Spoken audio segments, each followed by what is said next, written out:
Live from Interstate 84, a real happening place. It's Frank the Lunatic Rants. And his helper. That's right. I'm here on the highway to rant and rant and rant and rant and rant. Because apparently I haven't ranted enough. Well, it's a rant about something old that's fairly new, but still several days old. Almost a week old. And it's not necessarily to do about the election, but has something to do with that wonderful, delightful show, The View. That's right. I think I may have already posted something online about this in print. For shits and giggles, I wanted to see what the reaction would be on The View the day after the election, so I made sure it recorded last Wednesday, and wow! First of all, I want to say this. Why are 75% of the hosts there? Because as far as I know, the majority of them said they were getting the hell out of town and going to Canada if Donald Trump wins. Apparently, Whoopi Goldberg and friends cannot put their money where their mouth is. Do us all a favor. Move! Anyway, so I was there listening to them rant about the elections. And it's actually, cool glasses. Look at this yam bag. Too bad I didn't have the forward-facing camera, because this one yam bag almost turned into me there because he's not paying attention. But anyhow. Yeah, because he's... But anyhow. Biggest thing is that, they were complaining how, it's going to be all Republican House and Senate and Republican, President. So, it sort of kills our checks and balances system, and, Trump's going to get whatever he wants, and that's a bad thing. Here's my question. Why is it okay when the Democrats are in control of everything, but not the Republicans? I don't understand that. So, when our method of checks and balances gets thrown out the window when the Democrats are in control of everything, that's perfectly okay. But if any other party's in control, that's a bad thing. Well, that's really democratic of you. Good thing the word Democrat is in your party's name. The other thing they were complaining about is how, a lot of people are mad because, as Whoopi said, basically the lives of the minority is just going to go downhill and things are going to get worse for minorities. Hello, you yambags elected Obimbo 8 years ago on the whole thing of, change, promise and change and everything. A lot of minorities, from interviews, from things I've seen, back then, was that they all thought that their lives were going to improve and things were going to get better for them and their way of life was going to improve. Here we are 8 years later, and what has improved? Not much for you at all. But still, keep standing by your man there. Keep standing by your policy. I mean, crime involving, the race has gone up. Drug crime, violence, nothing.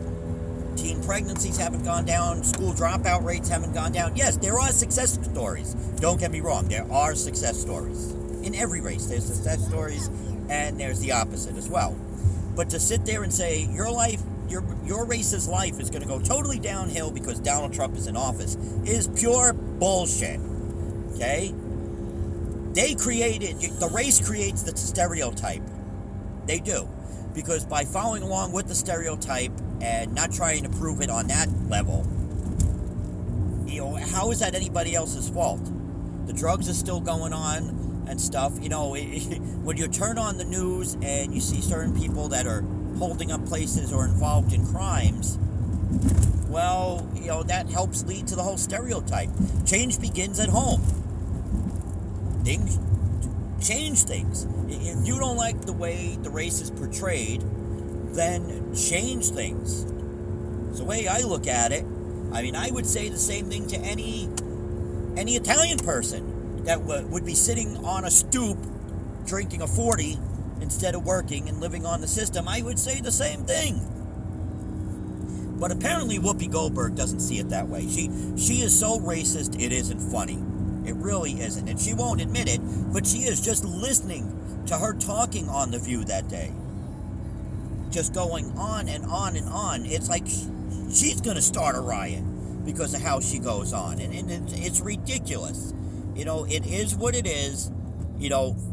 While she may think the process wasn't fair, the process did what the process was supposed to do with what it has been doing for the last 45 presidents. It's the process. The process worked. There will be a peaceful exchange of power the way there always is. The only thing that won't be peaceful is all the ambags who are protesting over it. I'm sorry, but you know what? When Obama got into office, you didn't see all the other people who didn't support Obama out there protesting. But you know why? Maybe it could be because we had work the next day. We weren't sitting on our asses, because I love watching these stories and seeing these people that are out there protesting every day. Apparently, you can't possibly be working, because there is no job in the world that's going to give you the time off to go out and protest. Yes, it is your constitutional right. I'm not denying that it is your right to protest if you feel things are wronged. Okay? But I just can't see a company giving you the time off for it, so guess you're not working. Down to the fact that there's so many young people you see out there protesting who don't know shit about the real world or about politics at all. It's the handout generation, basically, out there protesting as well. The wah, wah, wah. All these people that say, everything's going to go downhill, our lives are going to go downhill, and this and that. Guess what? Our lives are already down freaking hill, all right? There was the one guy, they're talking about, I don't know, stuff to do with the economy and jobs and everything. I don't know, something like that on The View. And that made me laugh as well. Because guess what, people? We were going in the shitter the last couple of years. It's so funny. They're saying everything that's going to happen, blame it on Trump. That's basically the attitude that majority of the hosts on The View have. Everything in the future can be blamed on Trump. Why aren't we blaming anything on Obama? Correct me if I'm wrong, but when you research this on the official government websites that you can research this stuff on, so I'm not bullshitting, all right? There was a global economic recovery plan instituted by the White House.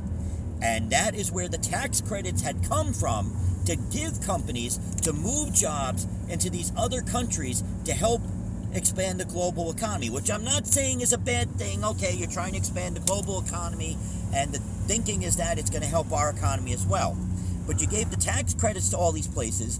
You sent Hillary out as Secretary of State along with other advisors who helped lay the groundwork in some of these countries to get these future free trade agreements that we had all set up. So how you can say that none of this is his fault beats the hell out of me. You're still blaming the guy who was in office 8 years ago because a company is on the news last month closing its doors or sending its jobs overseas. That has absolutely nothing at all to do with a man who left office 8 years ago. Because that just shows the company was doing something wrong over the last 8 years and decided to get the hell out of Dodge because they want to make more money and send the jobs overseas where there's less pay. So, and then the tax credits, of course, so that they can make more money. It comes down to corporate greed. But Democrats don't see it like that. Everything, of course, is always the Republicans' fault. I never understood that. Democrats always say they're for the poor, which makes me laugh when you see all the entertainers and performers that back them up. Makes me really laugh because the Democrats supposedly want to tax the crap out of the rich. Who are the rich? The entertainers, the performers, the actors, the singers. But they support the people that want to raise the taxes upon them and say it's bad to have a Republican in the White House because the Republicans are going to reduce their taxes on the rich, who they are the rich. I don't know. I don't get it, but it's all confusing. I think I'd probably have gone on long enough. This is probably going to take like 8 hours to freaking upload anyhow because it's so long on this rant. I could keep going on and on for hours, but I'm sure there'll be more to come on this. But anyway, that, my friends, for now, is all I have to say about that. Thank you to my 2 fans on YouTube, by the way, my 2 subscribers, who probably will see this and laugh. Take care.